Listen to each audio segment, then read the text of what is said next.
Bonjour Charlie. Bonjour les filles. Vous allez Bonjour bien? Charlie. Je vais très bien. Alors aujourd'hui, j'ai une chronique un peu spéciale, on va dire. Alors je vous explique. Depuis 7 ans, date de création des maternelles, un téléspectateur, un papa, me sollicite pour que je parle d'objets qu'il a spécialement fabriqués pour les enfants. Alors il a un air un petit peu Einstein, voilà. Ouais, Un petit professeur Nimbus. Oui, voilà. Et un créatif, quoi. Un créatif. Il s'appelle Guénolé Azertiop. Exactement, voilà. Il s'appelle Guénolé Azertiop et il est très inventif et très créatif. Oui, il a beaucoup d'enfants. Je crois qu'il en a 17. Ah, je sais pas, vous croisez? Si, d'accord. parce qu'il m'envoie aussi des mails. Ah d'accord, ok. Oui, mais là, c'est très inventif. Alors on va voir que tout ce qu'il a créé, ça va changer complètement le quotidien des jeunes parents d'aujourd'hui.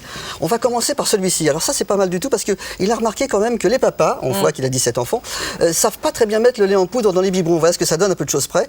Voilà, c'est comme, vu que les boîtes sont très grosses, c'est quand même pas très facile. Là, ce qu'on voit, Oui, mais non, mais à mon avis, ça. il le fait vraiment comme ça. Ouais. Donc il a inventé un truc qui est très ingénieux, je trouve.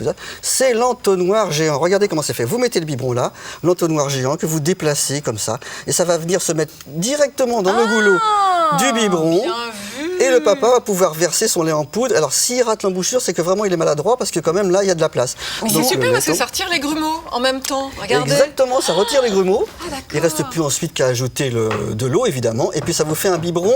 C'est que même s'il n'est pas à jeun, il n'aura plus d'excuses, il pourra faire un biberon. À mon avis, oui, exactement. Ah, mais ça c'est pas mal. Alors vous remarquerez que ça prend pas tellement de place et c'est en même temps c'est très C'est coquet dans une joli. cuisine. On peut le repeindre aux couleurs de sa cuisine. Ah, on fait comme on veut, oui. Bien, alors on va passer à une deuxième invention aussi qui est très bien, vous allez voir, il a vraiment beaucoup d'idées. Alors ça c'est extraordinaire. Un écoute bébé. C'est un écoute bébé. Alors l'écoute bébé. on replace quand même dans la situation, Nathalie, vous êtes au courant. Le bébé naît, il dort dans une chambre à côté. Pourquoi la maman se lève-t-elle à chaque fois dans la nuit? Le père dit, mais écoute, je ne l'entends pas pleurer. J'aimerais bien me lever, mais je ne l'entends pas pleurer. Et là, Guénolé, il a trouvé la solution. Parce que c'est comme si les hommes, en fait, étaient rétifs aux pleurs du bébé. Comme Ils deviennent sourds. Non, mais voilà. ils deviennent sourds. Et donc, c'est un appareil qui fait quoi? Qui transforme le pleur du bébé en un bruit qui va réveiller l'homme. Qui va réveiller uniquement le papa. Alors, regardez d'abord. Alors là, c'est la machine. Alors, elle est très jolie. Le bébé pleure, ça s'allume et on va entendre. Ça passe par la machine. Exactement. Et regardez ce que le père entend à la place des ouins. Attention, il rentre dans la surface de réparation et il va tirer, oui, Ça tout de suite, c'est c'est bien vu, ça. C'est une merveille pour les papas sportifs. Mais il y a aussi une deuxième catégorie, on va entendre un son un peu plus doux. Aujourd'hui, à la Bourse de Paris, 90% de hausse sur les indices refuges du CAC 40 qui présentent désormais un placement de bons pères de famille. Voilà, le c'est tour de la génial, bourse. 90% d'augmentation. Voilà. Le père...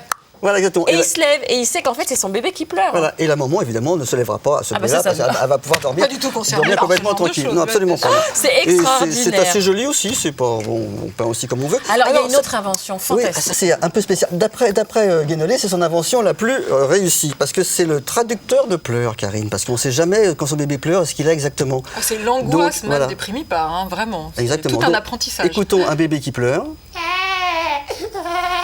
Jaune, ça veut dire qu'il a faim.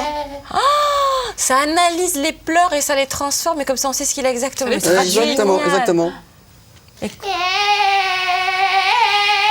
Et ça veut dire qu'il a fait caca. C'est extraordinaire. Ça veut dire qu'il a sommeil quand même. Hein. Vous voyez, franchement, là, il a besoin. Génial. Voilà. Et il y en a un autre pour dire qu'il a quoi alors? La dernière, c'est pour dire qu'il a besoin de câlin. Il a envie qu'on le berce ou il a besoin d'un câlin. Regardez. C'est Là, il bouge génial. gentiment.